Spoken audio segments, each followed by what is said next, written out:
Good morning दोस्तों। हम आपके लिए लेकर आए हैं उत्सर्जन तंत्र से संबंधित महत्वपूर्ण प्रश्न भाग 2। और दोस्तों ये हमारी अंतिम वीडियो है उत्सर्जन तंत्र से संबंधित। और दोस्तों चलिए तो शुरू करते हैं। और दोस्तों प्रत्येक प्रश्न के आंसर के लिए आपको 5 सेकंड का समय दिया जाता है। तो चलिए दोस्तों शुरू करते हैं। पहला प्रश्न है दोस्तों आपके सामने, कीट का उत्सर्जित पदार्थ क्या है? यूरिया, एलिनेज, यूरिक एसिड या अमोनिया? चलिए दोस्तों तो जल्दी से बताइए इसका आंसर क्या होगा।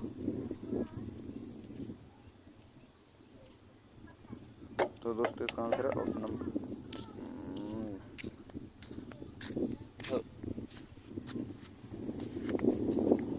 तो दोस्तों इसका आंसर है option number C, uric acid. अगला प्रश्न है दोस्तों प्रश्न नंबर 2, सभी कीट होते हैं अमोनोटैलिक, यूरियोटैलिक, यूरिकोटैलिक, उपरोक्त में से कोई नहीं? चलिए दोस्तों बताइए जल्दी से इसका आंसर क्या होगा। सभी कीट होते हैं अमोनोटैलिक, यूरियोटैलिक, यूरिकोटैलिक, इनमें से कोई नहीं। तो दोस्तों इसका आंसर है ऑप्शन नंबर सी, यूरिकोटैलिक। अगला प्रश्न है दोस्तों प्रश्न नंबर 3, रक्त की खराबी के कारण रक्त में यूरिया की मात्रा बढ़ने को क्या कहते हैं? यूरेमिया, एन्यूरिया, यूरोक्रोमिया और उपरोक्त सभी। चलिए दोस्तों बताइए जल्दी इसका आंसर क्या है। रक्त की खराबी का रक्त में यूरिया की मात्रा बढ़ने को क्या कहते हैं? यूरेमिया,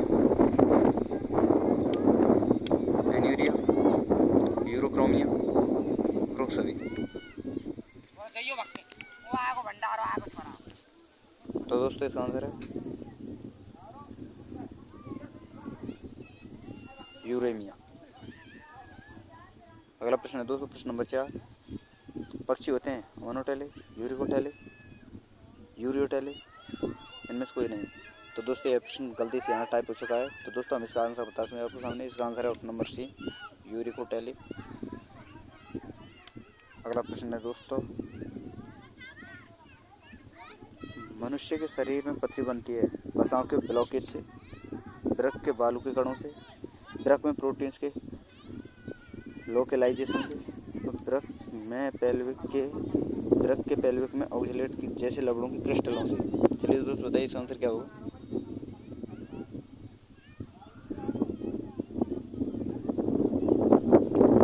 तो दोस्तों इसका आंसर है ऑप्शन नंबर डी, वृक्क के पेल्विक में ऑक्जेलेट जैसे लवणों के क्रिस्टलों से। अगला प्रश्न है दोस्तों प्रश्न नंबर 6, किडनी की समस्या के रोगियों के अपोहन या डायलिसिस की प्रक्रिया में कौन सा तत्व प्रयोग सम्मिलित है? चलिए दोस्तों बताइए इस। और ऑप्शन है दोस्तों आपके सामने, विसरण, अवशोषण, परासरण, इलेक्ट्रोफोरेसिस। चलिए दोस्तों बताइए इसका आंसर क्या होगा। किडनी की समस्या के रोगियों के अपोहन यानी डायलिसिस की प्रक्रिया में कौन सा तत्व प्रयोग होता है?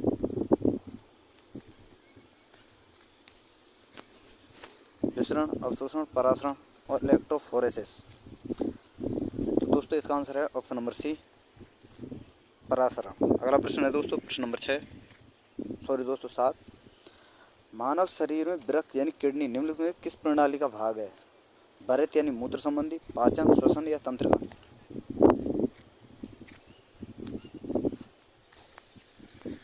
तो दोस्तों इसका आंसर है ऑप्शन नंबर ए, बृहत यानी मूत्र संबंधी। अगला प्रश्न है दोस्तों प्रश्न नंबर 8, ट्रेडमिल टेस्ट कौन से चिकित्सा से संबंधित है? हृदय से, फेफड़ा से, गुर्दा से या पैर से? चलिए दोस्तों बताइए जल्दी से इसका आंसर क्या होगा। ट्रेडमिल टेस्ट कौन से चिकित्सा से संबंधित है? हृदय, फेफड़ा, गुर्दा, पैर?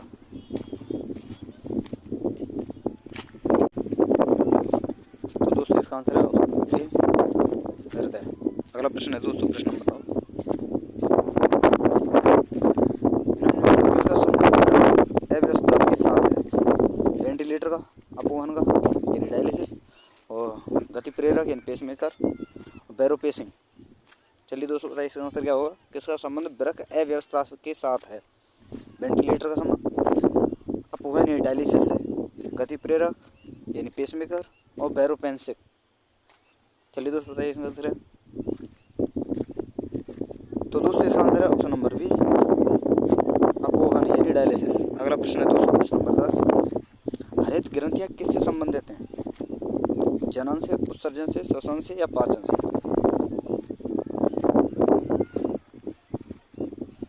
तो दोस्तों इसका आंसर है ऑप्शन नंबर बी, उत्सर्जन से।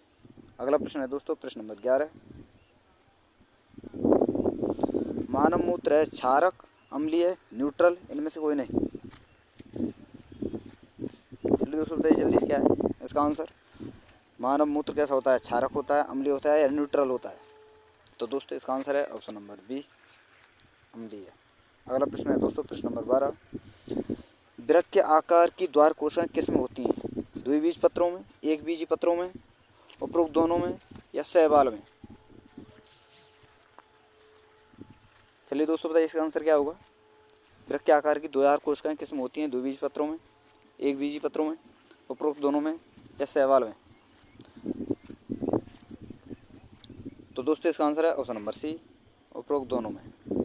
अगला प्रश्न है दोस्तों, प्रश्न नंबर 13। मेंढक के वृक्क किस प्रकार के होते हैं? मध्य वृक्क, पश्य वृक्क, आदि वृक्क और प्राक वृक्क। चलिए दोस्तों बताइए इसका आंसर क्या होगा। मेंढक के वृक्क किस प्रकार के होते हैं? मध्य वृक्क, पश्य वृक्क, आदि वृक्क और पाक वृक्क। तो दोस्तों इसका आंसर है ऑप्शन नंबर सी, आदि वृक्क। अगला प्रश्न है दोस्तों, प्रश्न नंबर 14। निम्नलिखित में से कौन सा अंग मनुष्य के उत्सर्जन का अंग नहीं है? गुर्दा, मूत्रवाहिनी, गर्भाशय या मूत्रमार्ग? चलिए दोस्तों बताइए इसका आंसर क्या होगा।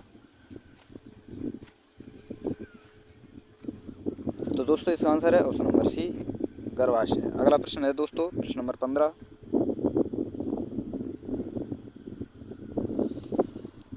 कौन मांसन नलिकाएं होती हैं जो मूत्र को गुर्दे से मूत्राशय की तरफ आगे धकेलती हैं? गर्भाशय, मूत्रवाहिनी, गुर्दे की श्रेणी, पित्त नलिकाएं? चलिए दोस्तों बताइए इसका आंसर क्या होगा। कौन सी मांसन नलिकाएं होती हैं जो मूत्र को गुर्दे से मूत्राशय की तरफ आगे धकेलती हैं? गर्भाशय, मूत्रवाहिनी, गुर्दे की श्रेणी और पित्त नलिकाएं? तो दोस्तों इसका आंसर है ऑप्शन नंबर बी, मूत्रवाहिनी। अगला प्रश्न है दोस्तों, प्रश्न नंबर 16।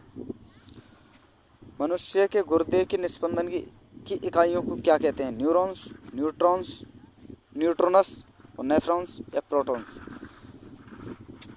चलिए दोस्तों बताइए इसका आंसर क्या है। मनुष्य के गुर्दे के निस्पंदन की इकाइयों को क्या कहते हैं? न्यूरॉन्स, न्यूट्रोनस, नेफ्रॉन्स और प्रोटॉन्स? तो दोस्तों इसका आंसर है ऑप्शन नंबर सी, नेफ्रॉन्स। अगला प्रश्न है दोस्तों, प्रश्न नंबर 17। सोडियम तथा पोटेशियम आयनों का अवशोषण होता है हिलने के लूप में, समीपस्थ कुंडलित नलिकाओं में, दूरस्थ कुंडलित नलिकाओं में और बोमेन संपुट में? चलिए दोस्तों बताइए इसका आंसर क्या है। सोडियम व पोटेशियम आयनों का अवशोषण होता है हेनले के लूप में, समीपस्थ कुंडलित नलिकाओं में, दूरस्थ कुंडलित नलिकाओं में, बोमेन संपुट में?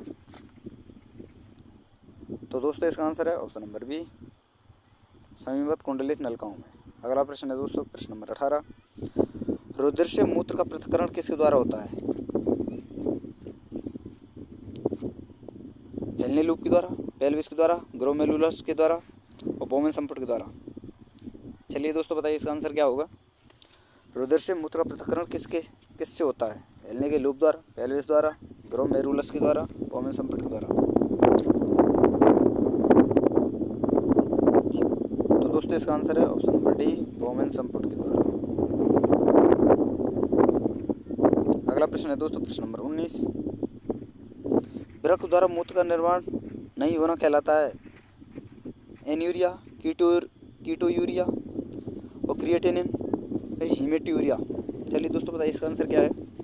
वृक्क द्वारा मूत्र का निर्माण नहीं होना क्या कहलाता है? एन्यूरिया, कीटोयूरिया, क्रिएटिनिन और हीमेट्यूरिया?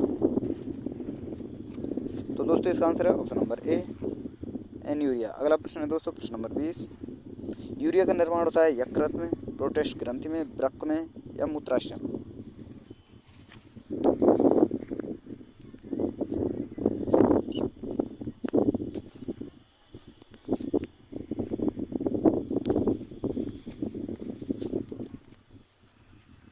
तो दोस्तों इसका आंसर है ऑप्शन नंबर ए, यकृत में। अगला प्रश्न है दोस्तों, प्रश्न नंबर 21। मूत्र का पीएच मान होता है 2, 6, 3, 8। चलिए दोस्तों बताइए इसका आंसर क्या होगा। मूत्र का पीएच मान क्या होता है 2, 6, 3, 8। तो दोस्तों इसका आंसर है ऑप्शन नंबर बी 6। अगला प्रश्न है दोस्तों प्रश्न नंबर 22। रेनिन निकलता है पेल्विस से, अक्स्टा ग्लोमेरुलस उपकरण से, संग्रह नलिका से, बल्कि नेफ्रॉन से। चलिए दोस्तों बताइए इसका आंसर क्या है। रेनिन किस से निकलता है पेल्विस से, जक्स्टा ग्लोमेरुलर से, या संग्रह नलिका से, बल्कि नेफ्रॉन से। तो दोस्तों इसका आंसर है option number B juxta glomerular उपकरण से। अगला प्रश्न है दोस्तों प्रश्न नंबर 23। पक्षियों और सरीसृपों में उत्सर्जी पदार्थ है यूरिया, अमीनो अम्ल, यूरिक अम्ल, अमोनिया। चलिए दोस्तों बताइए इसका आंसर क्या है। पक्षियों और सरीसृपों में उत्सर्जी पदार्थ होता है यूरिया, अमीनो अम्ल, यूरिक अम्ल और अमोनिया। तो दोस्तों इसका आंसर है ऑप्शन नंबर सी यूरिक अम्ल। अगला प्रश्न है दोस्तों प्रश्न नंबर 24। मूत्र निकास कम होता है वेसोप्रोसिन से, ऑक्सीटोसिन से, एलएच से, एसीटीएच से। चलिए दोस्तों बताइए इसका आंसर क्या है। मूत्र निकास कम होता है वेसोप्रेसिन से, ऑक्सीटोसिन से, एलएच से, एसीटीएच से। तो दोस्तों इसका आंसर है ऑप्शन नंबर ए वेसोप्रेसिन से। अगला प्रश्न है दोस्तों प्रश्न नंबर 25। बेलिनी की नलिकाएं खुलती हैं हेलने के लूप में, डीसीटी में, पीसीटी में, ब्रक पेपला में। चलिए दोस्तों बताइए इसका आंसर क्या है। बेलनी की नलिकाएं कहाँ खुलती हैं, हेलने के लूप में, डीसीटी में, पीसीटी में, या ब्रक पेपला में।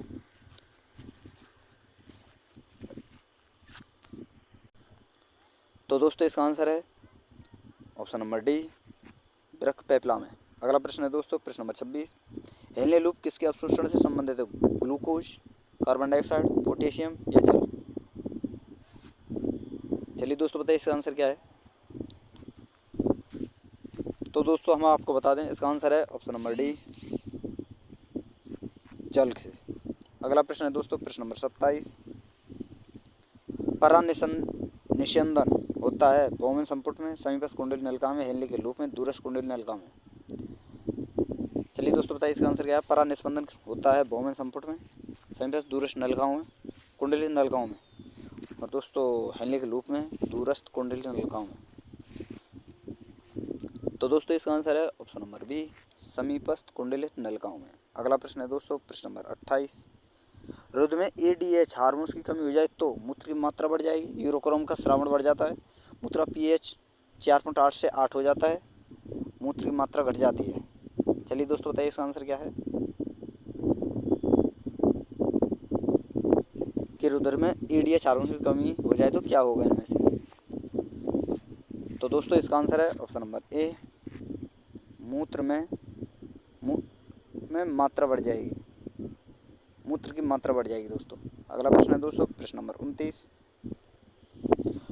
ग्लूकोज तथा 80% जल का पुनः अपसरण किस अंग में होता है, समीपस्थ कुंडली नलिकाओं में, हेलने के लूप में, और दूरस्थ कुंडली नलिकाओं में, और संग्राहक नलिकाओं में दोस्तों। चलिए दोस्तों बताइए इसका आंसर क्या है। ग्लूकोज तथा 80% जल का पुनः अपसरण किस अंग में होता है, समीपस्थ कुंडली नलिकाओं में, हेलने लूप में, दूरस्थ कुंडली नलिका में, या संग्राहक नलिका में।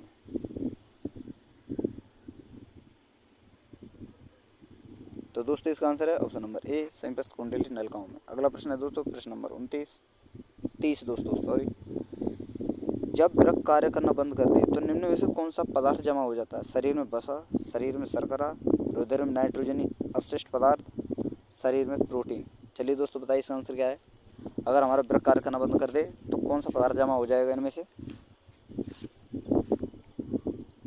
तो दोस्तों इसका आंसर है ऑप्शन नंबर सी रुधिर में नाइट्रोजनी अपशिष्ट पदार्थ जमा हो जाते हैं। अगला प्रश्न है दोस्तों प्रश्न नंबर 31। मनुष्य द्वारा 24 घंटे लगभग कितना मूत्र त्याग किया जाता है, 3.6 लीटर, 1.8 लीटर, 1 लीटर, 2 लीटर। चलिए दोस्तों बताइए इसका आंसर क्या होगा। 24 घंटे मनुष्य कितना मूत्र त्याग करता है, 3.6 लीटर, 1.8 लीटर, 1 लीटर या 2 लीटर। तो दोस्तों इसका आंसर है 1.8 लीटर, यानी ऑप्शन नंबर बी। अगला प्रश्न है दोस्तों प्रश्न नंबर 32। मूत्र की सांद्रता किसके द्वारा नियमित की जाती है? एड्रेनलिन, इंसुलिन, एल्डोस्टेरोन और बेसोप्रिन किसके द्वारा नियंत्रित किया जाए? चलिए दोस्तों बताइए इसका आंसर क्या है? मूत्र की सांद्रता किसके द्वारा नियमित की जाती है इनमें से? चलिए दोस्तों बताइए जल्दी से इसका आंसर क्या है? अगर दोस्तों हमारी वीडियो आपको पसंद आ रही है तो दोस्तों वीडियो को ज़्यादा से ज़्यादा शेयर करें, लाइक करें और सब्सक्राइब करना ना भूलें दोस्तों। तो चलिए दोस्तों बताइए इसका आंसर क्या है? तो दोस्तों हम आपको बता दें इसका आंसर है ऑप्शन नंबर डी, बेसोप्रेसिन। अगला प्रश्न है दोस्तों प्रश्न नंबर 33। ब्राइट रोग में क्या होता है दोस्तों? मूत्र के साथ रुधिर भी बाहर आने लगता है। दोस्तों ये लिखने में गलती होगी हमसे, ये उपरोक्त सभी लास्ट का ऑप्शन होना चाहिए था, बाकी सब ऊपर होना चाहिए थे। तो चलिए दोस्तों आप बताइए। मूत्र के साथ रुधिर भी बाहर आने लगता है, रुधिर में यूरिया की मात्रा बढ़ जाती है, वृक्क में पथरी उत्पन्न हो जाती है या उपरोक्त सभी? चलिए दोस्तों बताइए इसका आंसर क्या है? ब्राइट रोग में होता है रुधिर में मूत्र के साथ रुधिर बाहर आने लगता है, रुधिर में यूरिया की मात्रा बढ़ जाती है, वृक्क में पथरी उत्पन्न हो जाती है या उपरोक्त सभी? तो दोस्तों हम आपको बता दें इसका आंसर है ऑप्शन नंबर बी, उपरोक्त सभी। अगला प्रश्न है दोस्तों प्रश्न नंबर 34। मेलपीगियन नलिकाएं उत्सर्जी अंग हैं मेढक में, कॉकरोच में, प्लेटिया एलमिंथेज में या पाइला में? चलिए दोस्तों बताइए जल्दी से इसका आंसर क्या है? मेलपीगियन नलिकाएं उत्सर्जी अंग हैं मेढक की, कॉकरोच की, प्लेटिया एलमिंथेज की या पाइला की? तो दोस्तों इसका आंसर है ऑप्शन नंबर बी, कॉकरोच। अगला प्रश्न है दोस्तों प्रश्न नंबर 35। एक मनुष्य प्रोटीन की बहुत अधिक मात्रा ग्रहण करता है, वह किसकी अधिक मात्रा को उत्सर्जित करेगा? यूरिक अम्ल, शर्करा, इनमें से कोई नहीं या यूरिया? तो दोस्तों आपको पता है मनुष्य हमेशा यूरिया उत्सर्जित करता है, तो इसका आंसर भी दोस्तों आपके सामने यूरिया ही होगा। अगला प्रश्न है दोस्तों प्रश्न नंबर 36। ज्वाला कोशिका उत्सर्जी अंग के रूप में पाई जाती हैं मोलस्का में, एस के हेलमिंथेज में, प्लेटिया हेलमिंथेज में या प्रोटोजोआ में? चलिए दोस्तों बताइए जल्दी से इसका आंसर क्या है? ज्वाला कोशिकाएं इनमें से किस में पाई जाती हैं? मोलस्का में, एस के हेलमिंथेज में, प्लेटिया हेलमिंथेज में या प्रोटोजोआ में? तो दोस्तों इसका आंसर है ऑप्शन नंबर सी, प्लेटिया हेलमिंथेज। अगला प्रश्न है दोस्तों प्रश्न नंबर 37। बर्टनी के रीनल स्तंभ होते हैं मेडुला का भाग, मेडुला में प्रवेश करते कॉर्टेक्स के भाग, कॉर्टेक्स का भाग कॉर्टेक्स में प्रवेश करते मेडुला का भाग? चलिए दोस्तों बताइए जल्दी से इसका आंसर क्या है? बर्टनी के रीनल स्तंभ होते हैं मेडुला का भाग, मेडुला में प्रवेश करते कॉर्टेक्स का भाग, कॉर्टेक्स का भाग कॉर्टेक्स में प्रवेश करते मेडुला का भाग? तो दोस्तों आपको बता दें इसका आंसर है ऑप्शन नंबर बी, मेडुला में प्रवेश करते कॉर्टेक्स के भाग। अगला प्रश्न है दोस्तों प्रश्न नंबर 38। केंचुआ का उत्सर्जी अंग फेफड़े, नेफ्रिडिया, ज्वाला कोशिकाएं या वृक्क? चलिए दोस्तों बताइए जल्दी से इसका आंसर क्या है? तो दोस्तों इसका आंसर है ऑप्शन नंबर बी, नेफ्रिडिया। अगला प्रश्न है दोस्तों प्रश्न नंबर 39। हाइड्रा में मुख्य नाइट्रोजन पदार्थ उत्सर्जी पदार्थ होता है यूरिक अम्ल, यूरिया, अमोनिया और ए और सी दोनों? चलिए दोस्तों बताइए जल्दी से इसका आंसर क्या है?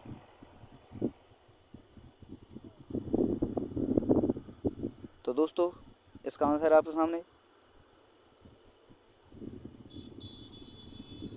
Ammonia, option number D. अगला प्रश्न है दोस्तों प्रश्न नंबर 40। मनुष्य के प्रति वृक्क में नेफ्रॉन संख्या कितनी होती है? 50,000, 1,00,000, 10,000 या 1,000,000? चलिए दोस्तों बताइए जल्दी से इसका आंसर क्या है? नेफ्रॉन्स की संख्या हमारे प्रति किडनी में कितनी होती है? 50,000, 1,00,000, 10,000 या 1,000,000? तो दोस्तों इसका आंसर है 1,000,000, ऑप्शन नंबर डी। अगला प्रश्न है दोस्तों प्रश्न नंबर 41। मूत्र अम्लीय होता है क्योंकि इसमें होता है नाइट्रिक अम्ल, हाइड्रोक्लोरिक अम्ल, सोडियम डाइहाइड्रोजन फॉस्फेट या सल्फ्यूरिक अम्ल? चलिए दोस्तों बताइए इनमें से किसके कारण मूत्र हमारा अम्लीय होता है। तो दोस्तों हम आपको बता दें इसका आंसर है option number C, sodium dihydrate phosphate के द्वारा। अगला प्रश्न है दोस्तों प्रश्न नंबर 42। मनुष्य का वृक्क होता है ओपिस्टोनेफ्रोस, मेटानेफ्रोस, प्रोनेफ्रो और मीसोनेफ्रोस। चलिए दोस्तों बताइए जल्दी से इसका आंसर क्या है। मनुष्य का वृक्क कैसा होता है। ओपिटोनेफ्रोस, मेटानेफ्रोस, प्रोनेफ्रो और मीसोनेफ्रोस। तो दोस्तों इसका आंसर है ऑप्शन नंबर बी, मेटानेफ्रोस। अगला प्रश्न है दोस्तों प्रश्न नंबर 43। पोडोसाइट्स पाई जाती हैं बहुमूल संपुट की आंतरिक भित्ति में, ग्लोमेरुलस में या नेफ्रॉन की ग्रीवा में, बहुमूल संपुट की बाह्य भित्ति में। जल्दी से बताइए दोस्तों इसका आंसर क्या है। पोडोसाइट्स किस में पाई जाती हैं इनमें से।